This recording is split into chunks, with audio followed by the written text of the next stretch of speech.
The alien crew aboard the reconnaissance ship Harbin had been assigned what they considered a straightforward task: observe the humans, catalog their habits, and assess their threat potential.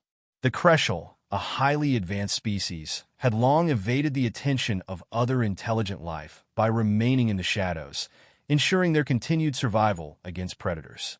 For millennia, they had thrived on this principle, especially on their homeworld where towering, venomous, sentient trees had long ruled the ecosystem. To the Kreshel, trees were synonymous with death. Their roots slithered like snakes. Their branches, laced with toxins, reached out with malevolent intent.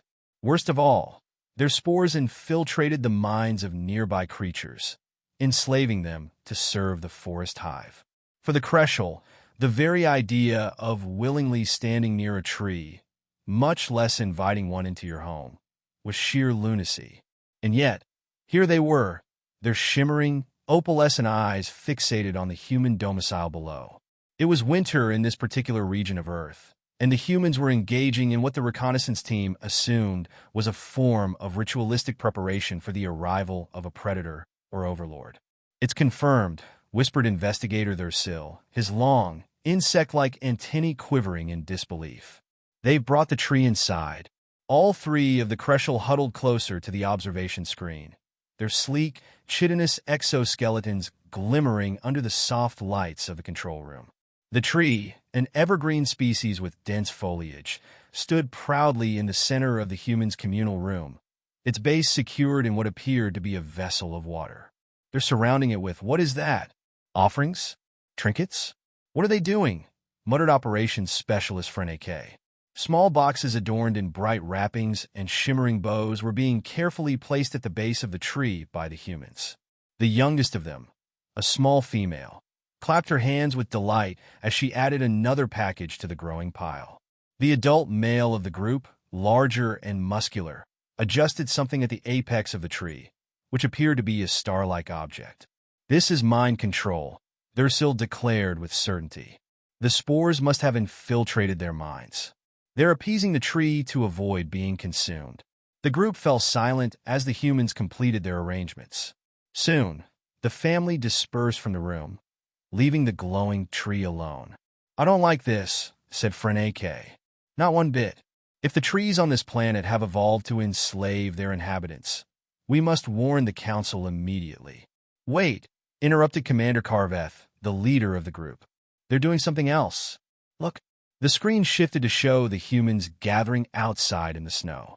The family now surrounded a second tree, a smaller one, already severed from its roots and lying flat on a wooden table.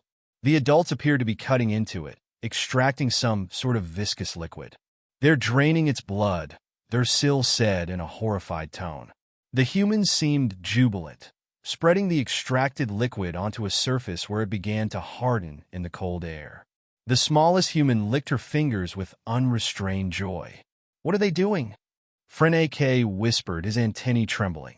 "They're consuming it," Carveth replied, his voice barely above a whisper. For the Kreshel, this was the ultimate display of dominance. The humans weren't merely enslaved by the trees. They were fighting back. Worse still, they were winning. They must have evolved some kind of immunity to the mind control spores, Thursil hypothesized, though his tone betrayed his growing unease. The humans continued to slice pieces of the hardened tree blood, now transformed into what appeared to be chewy morsels. They laughed, their faces flushed from the cold, and devoured the chunks with abandon. But the final revelation was yet to come. As the humans returned indoors, the Kreshel observed the glowing warmth of their hearth. It took only a moment for Frene K to zoom in on the scene. "No," he whispered, his voice chittering with disbelief. The fireplace was burning wood. "The corpses of their enemies," Carveth said, almost reverently. "They burned them alive in front of other trees," Thursil added, his voice tinged with awe and fear. "This species is dangerous," Carveth declared. "They don't merely resist the trees, they dominate them. They weaponize them. The council must be informed. Earth is a no-contact zone." The crew began preparations for departure, their decision unanimous. But as the ship powered up its engines, one final observation, sent a cold chill through their carapaces. The leader of the human family emerged onto the snow-covered porch, clad in red from head to toe. The vibrant fabric shimmered under the glow of the night's festive lights. But the Kreshel didn't see fabric. To them, the image was unmistakable. "It's blood," Dursil whispered. "Not from a tree, but from another human. He's marking himself," Franke added, backing away from the screen. As if to warn others, Karveth stared in silence, his mandibles clicking nervously. "The council must never see this footage," he said finally. "These creatures aren't just dangerous. They're monsters," Dursil finished. With that, the Harbinth sped away into the black void of space, its crew vowing never to return. The Harbinth crew floated in tense silence as the ship veered out of Earth's orbit. The glowing blue and green sphere shrank on the viewfinder until it was no more than a dot. For a species as cautious as the Kreshel, no risk could justify lingering longer near such a planet. "Set a course for the far reaches," Karveth ordered, his voice steely. "We'll debrief the council in person. Make sure this data is encrypted. None of it must leak." Dursil nodded sharply and began transferring the recordings to a secure drive. "What about classification, Commander? Do we mark the humans as pre-invasion primitives or post-contact hostiles?" Karveth paused. The question lingered, heavy in the room. "They're neither," he said finally. "Mark them as apex predators." The term sent a shiver through the crew. It was reserved for species whose survival and behavior defied all logic, whose adaptations elevated them above even the most advanced civilizations. The Kreshel had used the term sparingly in their history, and only for creatures that were truly untouchable. Dursil hesitated. "Apex predators of trees?" Karveth didn't answer immediately. His antennae twitched as he stared at the encrypted file's blinking icon on the console. "Of anything that threatens them." The Harbinth traveled swiftly through the expanse, but the atmosphere inside the ship remained thick with unease. The crew was restless, their thoughts cycling back to the horrors they had witnessed on Earth. "They fed the tree blood to their offspring," Franke muttered, breaking the silence. His claws clinked nervously on the metal console. It wasn't just dominance, it was joy. They enjoyed consuming it. "I can't stop thinking about the fire," Dursil added, his voice low. "They burned the corpses as if it were nothing. If they can do that in front of a tree, what could they do to us?" "Enough!" Karveth snapped, his mandibles clicking sharply. "Speculation breeds fear. Fear clouds judgment. We will present our findings to the council and let them decide the course of action." Franke opened his mouth to protest, but stopped himself. The crew fell silent once more, but the air buzzed with unspoken dread. 2 solar rotations later, the Harbinth reached the Kreshel Central Station. The massive, organic structure floated in a cluster of protective asteroid fields, its spires pulsating with the light of bioluminescent flora. The council chamber, deep within the station, was abuzz with anticipation as Karveth and his team entered. High Counselor Grethel stood at the head of the chamber, his silver exoskeleton gleaming under the phosphorescent lights. "You've returned early, Commander.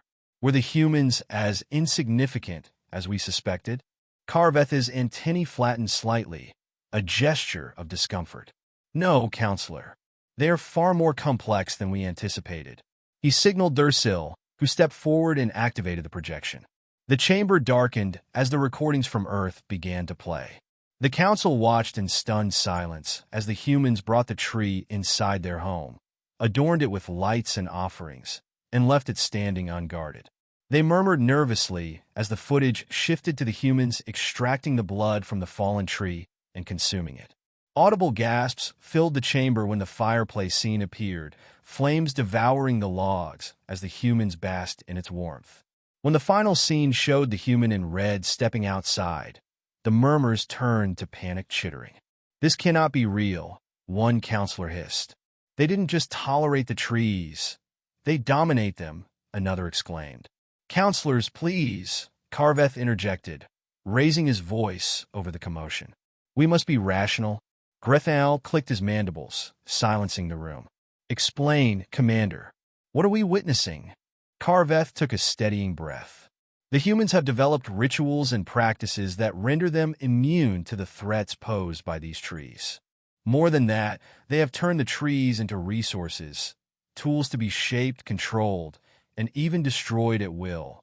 This is impossible, Grethael said, his voice tinged with disbelief. The trees are apex predators on their world, yes? Yes, Carveth replied. But on Earth, humans are the true apex predators. The room fell into an uneasy silence. After the briefing, the council deliberated for several rotations.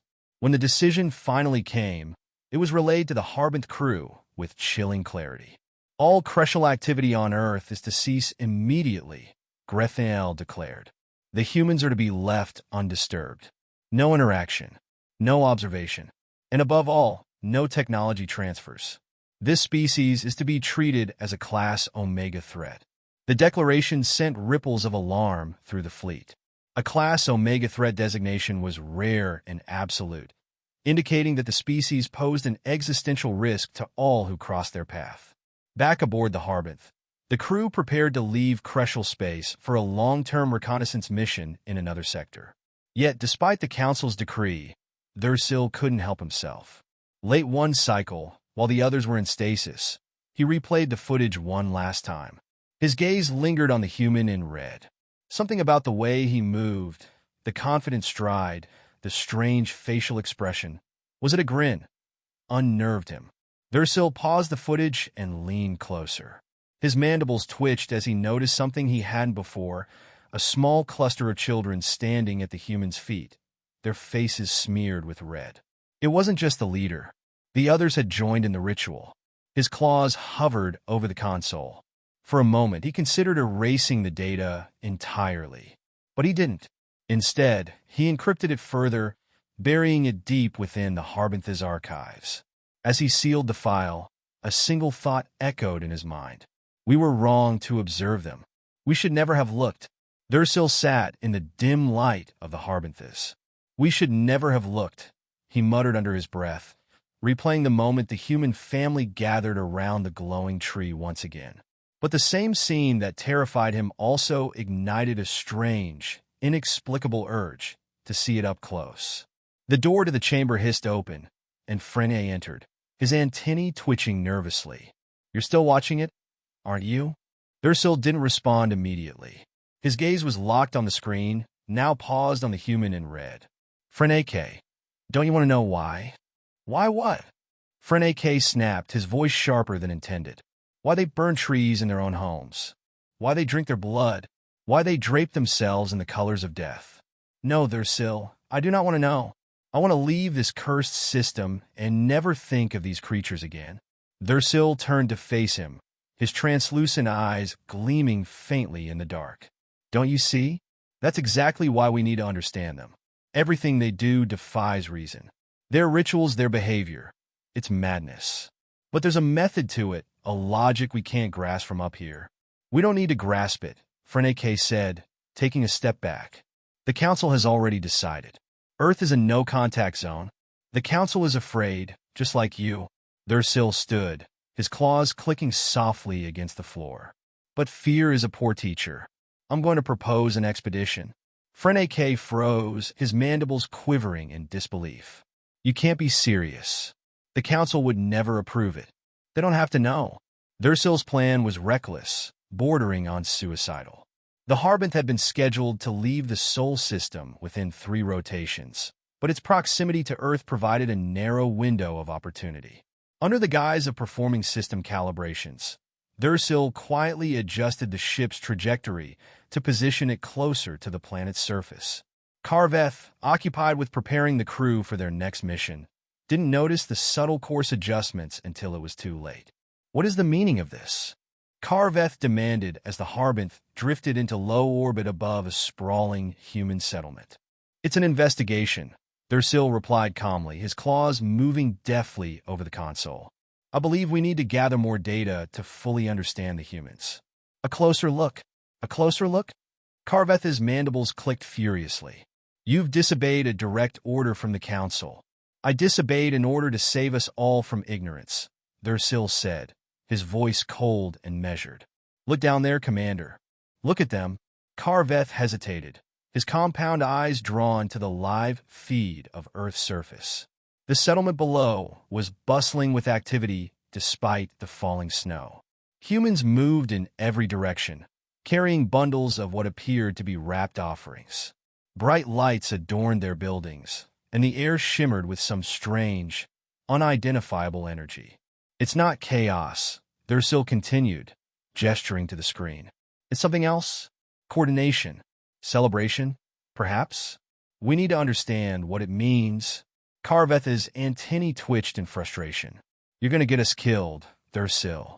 If the humans notice us—" "They won't," Thursil interrupted. "Their technology is primitive. They have no way of detecting us.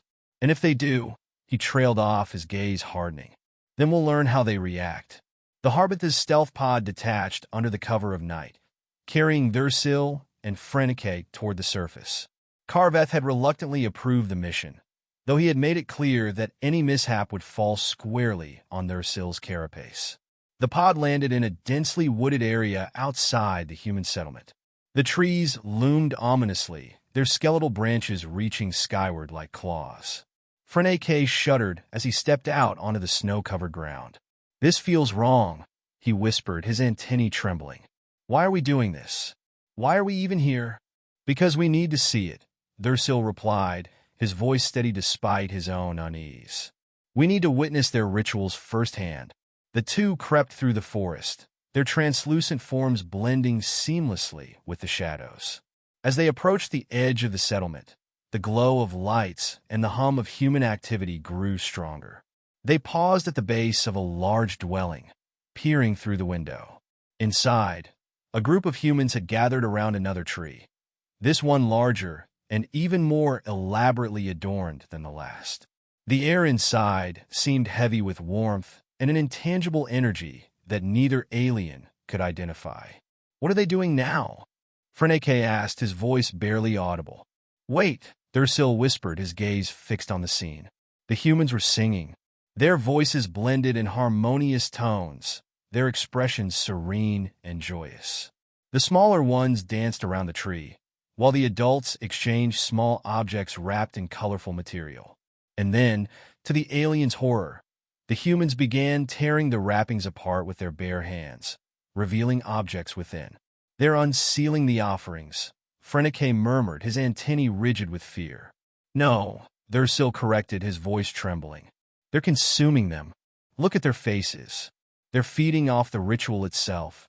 Frenike took a step back, his claws digging into the snow. "This was a mistake. We need to leave. Now." "Not yet," Thursil insisted. "There's more to learn." As the humans continued their celebration, the aliens' attention was drawn to another peculiar sight. A human, clad entirely in red, entered the room carrying a large bag. His arrival was met with delight and laughter from the others, though his demeanor was calm and almost otherworldly. "Who is that?"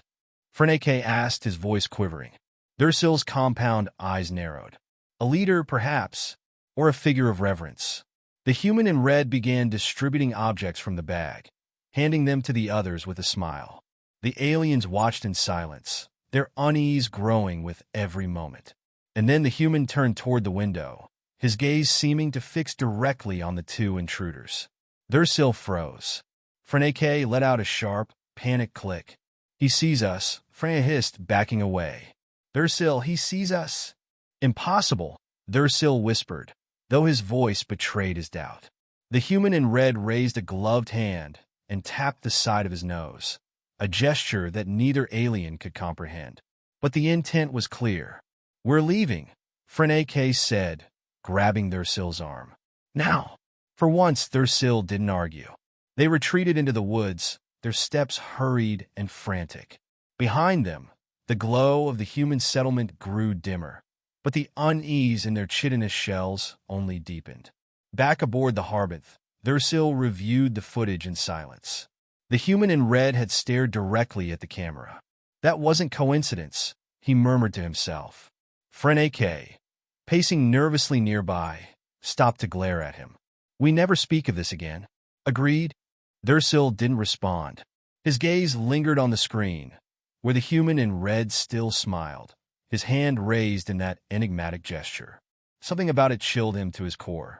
Back aboard the Harbith, Thursil and Frene sat in the debriefing chamber, their antennae twitching nervously as they reviewed the footage from their ill-advised mission. Carveth loomed over them, his mandibles clicking in irritation. "Explain to me," Carveth began, his voice low and dangerous, "why I shouldn't eject the both of you into the void for this disgraceful act of insubordination." Thursil hesitated, then straightened his posture. "Commander, I believe we've uncovered something critical about the humans." "Critical?" Carveth snarled, slamming a clawed hand onto the console. "You've brought us closer to those tree consumers." "Exactly," Thursil replied, his compound eyes narrowing. "And we've learned why they consume the trees." Carveth tilted his head, his irritation giving way to morbid curiosity. "Go on." Thursil hesitated, then played the final segment of the footage, the one where the humans had exchanged brightly wrapped objects and consumed strange foodstuffs. "This," he said, gesturing to the scene, "is a ritual of dominance. They call it Christmas." "Christmas?" Carveth repeated, his antennae curling in confusion. "Yes, the humans celebrate this event annually, bringing the trees into their homes to remind them of their inferiority." Frene interjected, clearly still shaken. "They hang objects on the branches, Commander. Objects the trees cannot reach. It's a deliberate display of power." "And the gifts at the base of the tree?" Carveth asked skeptically. "Offerings?" Freke guessed, though his tone betrayed doubt. Thursil shook his head. "No, not offerings. Bait. They leave the brightly wrapped objects at the tree's base to lure it into complacency." And then he played the clip of the fireplace, where the tree logs burned brightly, consumed by flames. "They burn its kin before its eyes," Thursil finished dramatically. The room fell silent. Even Carveth's mandibles stopped clicking. Why would the trees tolerate such humiliation? Carveth finally asked. Thursil leaned forward, his voice dropping to a conspiratorial whisper. "Because they fear the humans?" Carveth recoiled slightly, his antennae twitching in disbelief. "Trees fear humans?" "Yes," Thursil said, his excitement growing. "The trees on Earth must have realized long ago that the humans are an unstoppable force. They've likely entered into an unspoken agreement, submission in exchange for survival. The humans dominate the trees, Commander." "Completely," Frene nodded fervently.